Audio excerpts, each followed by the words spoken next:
გახაროთ გეწეოდეთ კვირა დღის მადლი დღევანდელ წმინდანთა მეოხება და ერთმა დღევანდელი დღის მადლი დაგვიფაროს და მშვიდობით და ღვთისმსახურებით ვამყოფოს. ამინ. დღევანდელი ჩვენი სიტყვა შეეხება იმაზე, თუ როგორი ღვთისმოშიშება და როგორი მოკრძალება გვმართებს ჩვენ ადამიანებს, ქრისტიანებს ეკლესიასთან მიმართებით. ეკლესია ეს არ არის ჩვეულებრივი დაწესებულება, ჩვეულებრივი სახლი. კი, გარეგნულად შენობა არის, მაგრამ ეკლესია ეს არის ღვთის სახლი. ეკლესია ეს არის თავად ღვთისგან დაწესებული, რომლის თავიც არის თავად ღმერთი და უფალი ამბობს სახარებაში ასეთ სიტყვებს, რომ კლდესაზე და აღვაშენო ეკლესია ჩემი და ჭერი ჯოჯოხეთისანი ვერ ერეოდიან მასო. ანუ ეკლესია აღშენებული არის კლდესაზე, ესე იგი სიმტკიცეზე, ღვთისგან დაფუძნებულ სიმტკიცეზე და ჭერი ჯოჯოხეთისანი ვერ ერეოდიან მასო. ანუ ჯოჯოხეთის ჭერი, ესე იგი ეშმაკის მსახურები მუდამ ებრძოდნენ ეკლესიას მთელი 21 საუკუნის განმავლობაში, მაგრამ ვერ ერეოდიან მასო უფალი ბრძანებს. აი, ეკლესიის ისტორიას რომ გადავხედოთ, სულ ბრძოლა ჰქონდა ეკლესიას წარმართაგან, ეშმაკეულთაგან და ეკლესიის მტერთაგან, მაგრამ ყოველთვის ისინი მარცხდებოდნენ. ჯერ იყო და პირველი 3 საუკუნის განმავლობაში რომის იმპერატორები ებრძოდნენ, მაგრამ ვერა დააკლეს. შემდგომ იყო ერეტიკული, ანუ დამახინჯებული სწავლებები მწვალებელთაგან საუკუნეთა განმავლობაში, მაგრამ მაინც შენარჩუნდა ეკლესიის ერთობა და სიძლიერე და აგერ გვირგვინი იყო ჭალებში გვირგვინი. კომუნისტური რეჟიმი მე-20 საუკუნეში, როდესაც მართლაც ცეცხლითა და მახვილით ანგრევდნენ ეკლესიებს, სასულიერო პირებს ასახლებდნენ, ქმეჯდნენ, ხრეტავდნენ და ასე შემდეგ, მაგრამ აი ამ საუკუნეთა განმავლობაში დედა ეკლესიას ვერა დააკლეს. პირიქით, რაც უფრო თითქოს ებრძოდნენ და ემტერებოდნენ, უფრო და უფრო ძლიერდებოდა ეკლესია და უფრო მრავლდებოდა, როგორც ქართულ სახლებში რომ არის, ერთს რომ მოჭრიდნენ და უფრო და მეტი თავი რო ამოვიდო და ესე დაახლოებით ასე ძლიერდებოდა დედა ეკლესია. რამე თუ როგორც თქვით, ეკლესია ეს არ არის უბრალოდ დაწესებული, ეს არის ღვთის სხეული და თავად ღმერთი მართავს, სულიწმინდა ღმერთი მართავს დედა ეკლესიას და ეკლესია არის უცდომელი. შეიძლება ვთქვათ, რომელიმე სასულიერო პირს რაღაცა გარკვეული დამახინჯებული სწავლება ქონდეს ან რაღაცა დამახინჯებული ცხოვრების წესი, მაგრამ ეს ერთი და ორი სასულიერო პირით არ განისაზღვრება ეკლესიის სისავსე. თვითონ ეკლესია არის მტკიცე, ძლიერი და ყოველთვის, ასე ვთქვათ, ღვთის მადლით აღსავსე და მადლობა უფალს, რომ ჩვენ ვართ ეკლესიის წიაღში. მადლობა ღმერთს და ჩვენს გულის ტკივილს გამოვთხოვთ იმასთან დაკავშირებით, რომ აი დღეს ჩვენ ხედავთ, ყოველთვის იყო, როგორც წევანაც თქვი, 21 საუკუნის განმავლობაში ბრძოლა და წინააღმდეგობა დედა ეკლესიასთან მიმართებით, მაგრამ აი ახლაც რაოდენ გასაკვირიც არ უნდა იყოს, თითქოს რომ ეს თანამედროვეობა არის, თითქოს რომ დამშვიდებული ცხოვრება არის. სამწუხაროდ ახლაც მრავალი არიან ქართველთა შორის, რომლებიც ებრძვიან დედა ეკლესიას. ეს მრავალი ზოგადად მართლმადიდებლურ სიმრავლეში რაღაც 1%-იც არ არის, მაგრამ მაინც არიან, ხო? თუ პოლიტიკოსებისგან, ეგრეთ წოდებული ოპოზიციონერებისგან, თუ მედიისგან, თუ აქტივისტებისგან, თუ ეგრეთ წოდებული ელიტარული საზოგადოების მხრიდან სამწუხაროდ ებრძვიან დედა ეკლესიას და აი ამ ბოლო პერიოდში აი საშინელი სიტყვები გვესმის, რომ არა ჩვენ კი არ გვეშინია, უბრალოდ პირიქით გვეცოდებიან ის ხალხი და გულის ტკივილს გამოვხატოთ მათზე, თორე 21 საუკუნე ვერაფერი დააკლეს ეკლესიას და ახლა ამათმა ეშმაკის მსახურებმა რა უნდა უქნან. ისმის ასეთი სიტყვები, რომ თურმე ეკლესია საერთოდ დასახურია, თურმე სასულიერო პირები არ უნდა არსებობდნენ, ისმის გინება სასულიერო პირებისადმი, ჩვენი უძველფასესი პატრიარქისადმი და ეკლესიისადმი და ჩვენ გული გვტკივა ამ კრეხელური სიტყვების გამო. კრეხელობა ძალიან ძიმე ცოდვა არის. ეს არის ხელყოფა და შეხება ურიდად სიწმინდისადმი. და არა მარტო ასე სიტყვიერად კადმიერდებიან და ამბობენ, არამედ აი ამ ბოლო წლების განმავლობაში ჩვენ საქმითაც ვხედავთ, რომ რამოდენიმე წლის წინ იყო ერთ-ერთმა ეშმაკეულმა მსახურმა სამხატვრო რაღაცა დარგისა ღვთისმშობელი დახატა, რომელიც აი სათქმელათაც კი რთულია და მძიმეა, რომელსაც ხელში ამ საწყალობელმა იარაღი დააჭერია, როგორც თვით მკვლელს.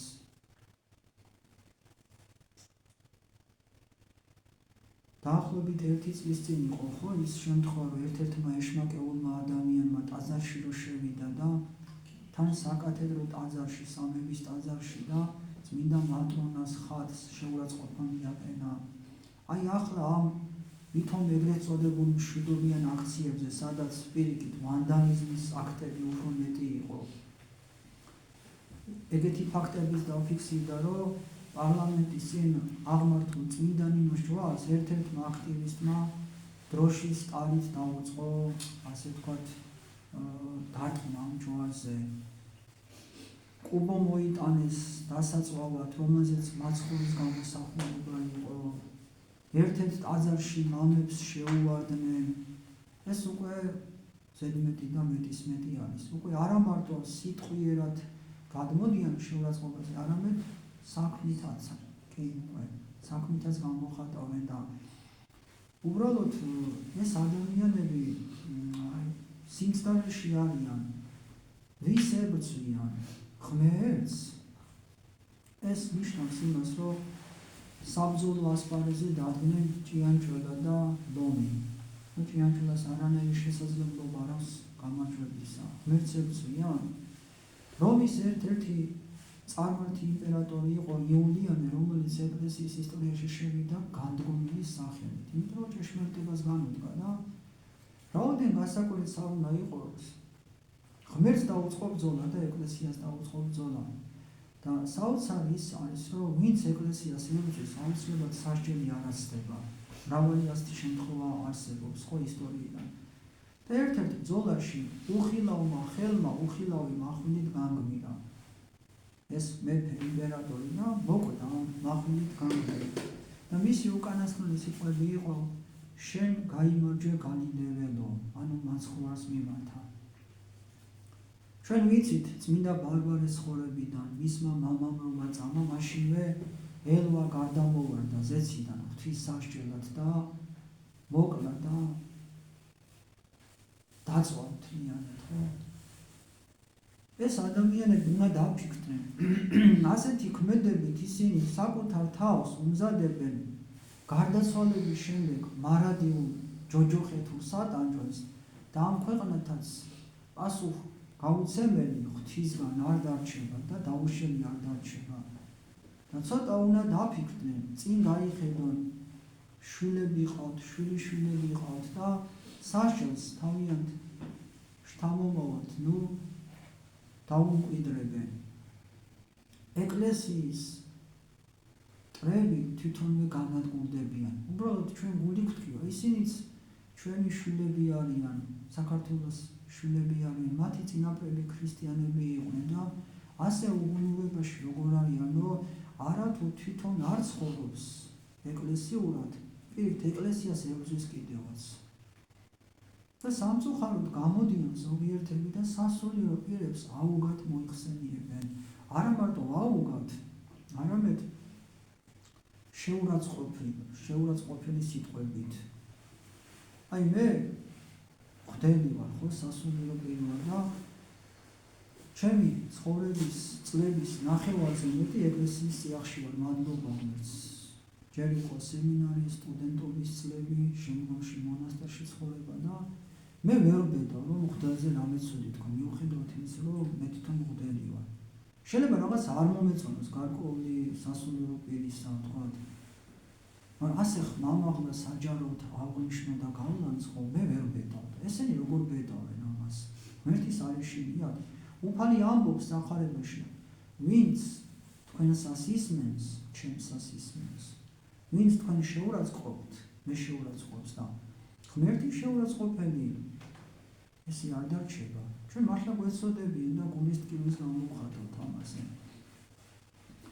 შედალოცილო მღვდელი არის, რომელიც შენ შვილს ნათლავს, რომელიც შენ შვილს დაოჯახების პერიოდი მოუვა ჯვარს წერს, რომელიც შენს მიცვალებულებს წესს უგებს და შენ მღვდელს ლანძღაო, მაშინ თუ ამ ყველაფერს ამსახურებას ემიჯნები, ამ საეკლესიო მსახურებას აღიარე, რომ ხარ ყოვლად ურწმუნო. და ყოვლად ურწმუნო ადამიანი კიდე ყველაფრის ჩამდენი არის.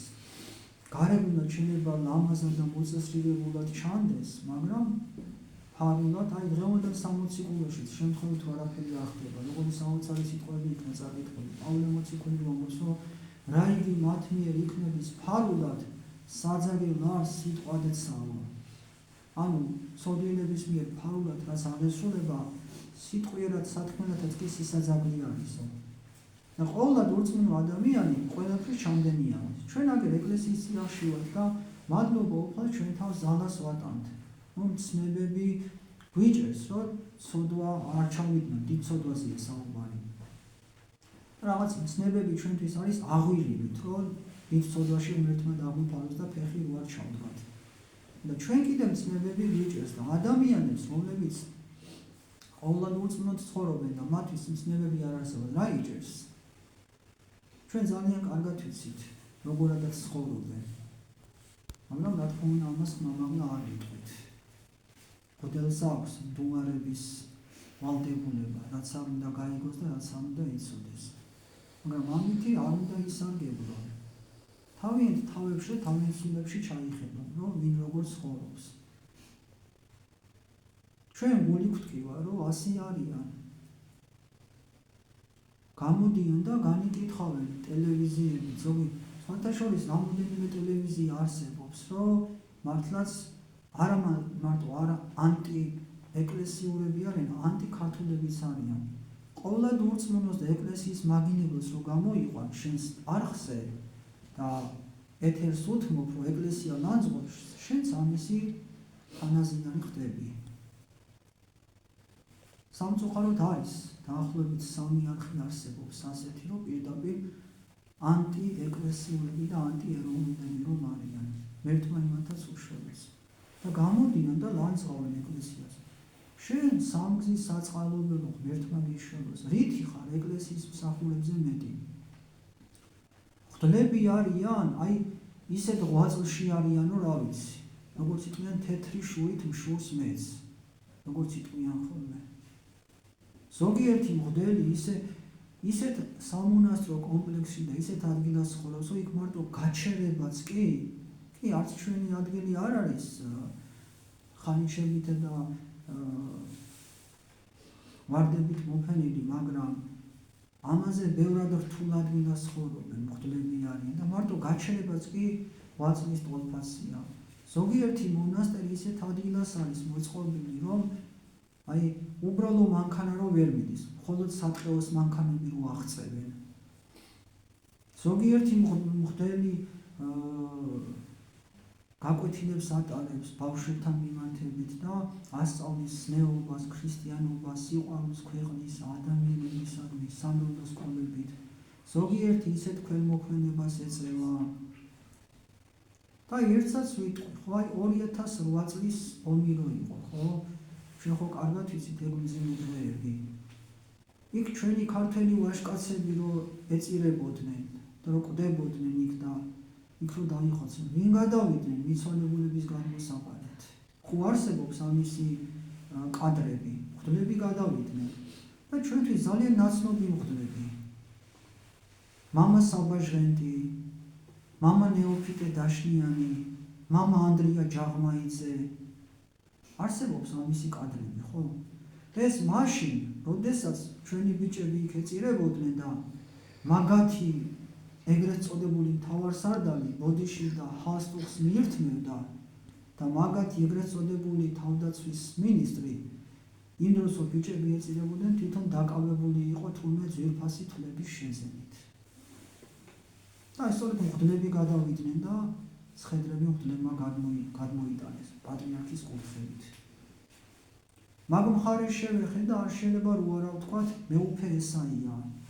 ეს მართლაც სულიერი ადამიანი და ვაჟკაცი ადამიანი, რომელიც ოკუპირებული ტერიტორიიდან არ გამოსულა. რატო? იმიტომ რომ გამოსულიყო საქართველოს ეკლესია კონტროლს დაკარგავდა მაგ ადგილზე და შეუნარჩუნა ჩვენს ეკლესიას ეგ ტერიტორია.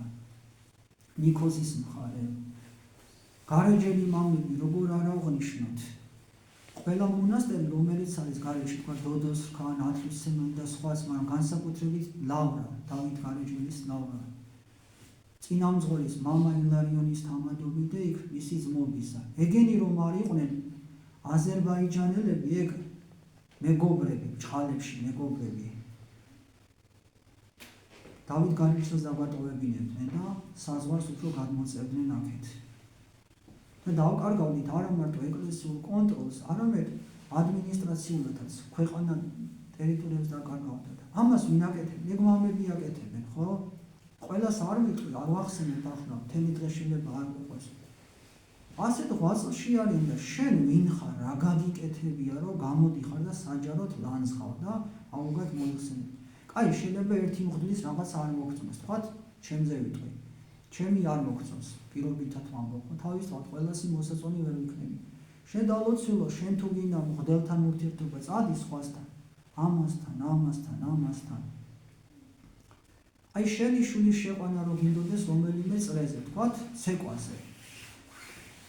ერთმა მასწავლებელმა დიდი დავალიანება გადასახადი მოგთხოვა, მეორე გამოუცდელია, მესამე ცოტა შეაშინა შენი ბავშვი. ეს იმას ხო არ ნიშნავს, რომ ბავშვის შეყვანაზე უარს იტყვი.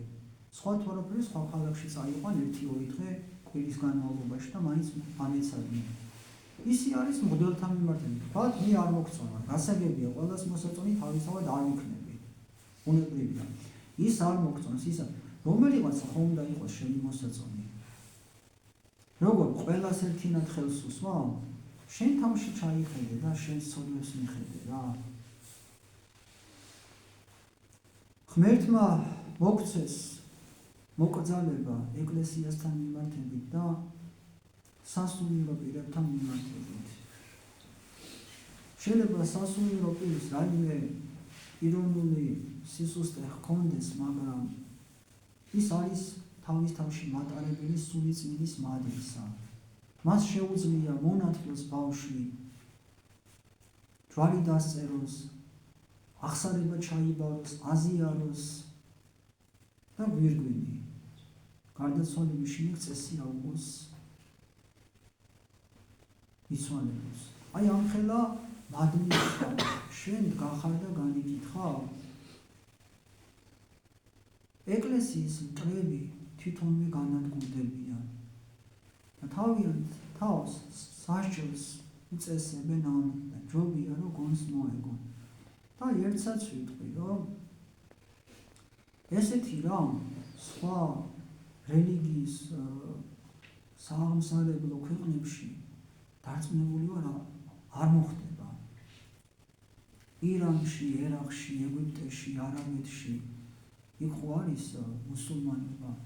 იქ ხალხი ესე ვერ გაბედავს, რომ ესე საჯაროდ მათი რელიგია და მათი ეს სულიერი ფასეულობები დაგმონ. არ მადლობა უფალს, ესენი ძალიან მცირედი არიან, მადლობა უმს, ან 1% შეიძლება იყოს, ეგ 1%-იც რატომ უნდა იყოს ქვეყანაში. იქ ამას არ გააბედინებენ, არც მთავრობა და არც ხალხი.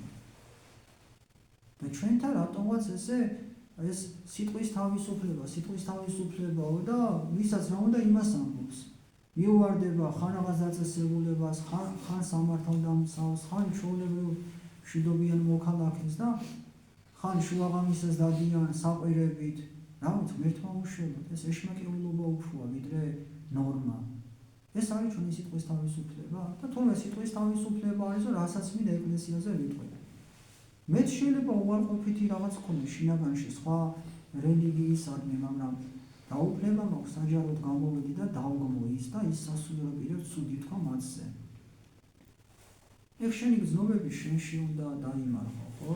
ეს ელემენტარული ზნეობისა და კულტურულობის ნიშანი არის და აი მე ვისურვებდი, რომ ჩვენს ქვეყანაში, სადაც ასე ეს რელიგიური ფასეულობები ჩვენთვის მართლა ღირებული არის, კანონმდებლობაშიც ყოფილიყოს ის, რომ ჩვენ ხო არ შეურაცხყოფთ სხვებს და აი კანონმდებლობაში ყოფილიყოს, რომ ადამიანთა რელიგიური ფასეულობები დასჯადი იყოს შეურაცხყოფის შემთხვევაში. არ აქვს მნიშვნელობა ამ შემთხვევაში მართლმადიდებლური ქრისტიანობისა იქნება, ბუდიზმისა, ისლამისა, იუდაიზმისა თუ თუნდაც სხვა რაიმე სექტისა. კი ახლა სხვა გზაზე არიან, სხვა გზაზე, მაგრამ იმათ მიმდევრებს ხო გონიათ და რაღაცა თვითმაყოფილებაში არიან, ხო? არ უნდა შეურაცხო მისი რელიგიური გრძნობები. არც სიტყვით და არც საქმით და მე თუ დავაშავებ და დავექვემდებარო რომ სასჯელს. სასჯელი ერთი მხრივ კარგია, იმიტომ რომ სასჯელის შიშით ბევრ ადამიანს ეშინია და მე გამოსწორდებიან ხოლმე თუნდაც ნაზარნადევად. აი ვისურვებდი, რომ რელიგიური ფასეულობების შეურაცხყოფა სიტყვით იქნება თუ მით უმეტეს საქმით იყოს დასჯადი. თუმცა ისეთი დასჯადი კი არა რაღაცა რამოდენიმე ასეულობით თუნდაც ათასეულობით ლარსლო ჩაადებინებენ. ცოტა სხვანაირი, თუნდაც 1 წლით, 2 წლით, 3 წლით თავისუფლების ახლეთ, იმიტომ რომ ის ახლა მარტო ჩვენ როგორ პატრიარქს რო შეურაცხყოფას მიაყენებს, ეს მარტო პატრიარქის შეურაცხყოფა, ჩვენ ყველას შეურაცხყოფა არის. ყველა, მაგრამ აი რა ვისრა ეთქვის პატრიარქზე. სულ რომ არაფერი თქვა პატრიარქის 8 წლისა, ჯერ მარტო ერის გამრავლება მისი ნათლულების სახით, ხო? 1000-ობით ქართველი გამრავლდა მარტო პატრიარქის ნათლულობის, ასე ვთქვათ, მიზეზით. ჯერ მარტო ეს რო ვთქვათ, მეტი რო არაფერი ვთქვათ და შენ რო გახარდა პატრიარქს რომ შეურაცხყოფას აყენებ, ეს ჩვენი ყველასი შეურაცხყოფა არის და ეს არ უნდა იყოს ისე, არ უნდა ჩაიაროს. დიახაც იმსახურებს ასეთი ადამიანი დასჯას. რომ სხვები გაფრთხილდნენ და თუნდაც შიშით თავშეკავებულები იყვნენ ასეთი მკრეხელობისაგან.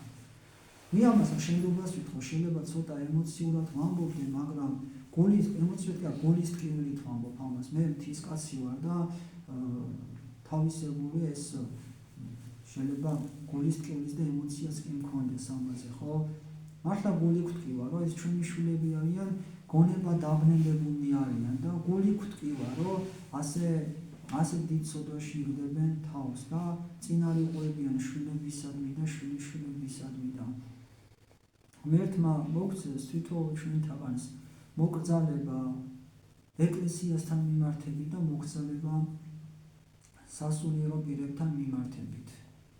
ღმერთმა მოგცეს ძალა ღვთისმსახურებისა და ღმერთმა გაგვაძლიეროს და ღმერთმა მუდამ ღვთისმსახურებითა და ჩვენი ქვეყნის მსახურებით გვამყოფოს. ამინ. დაღმრთული და განხარებული გამყოფოს მამაზეცი და ჩვენთანაც.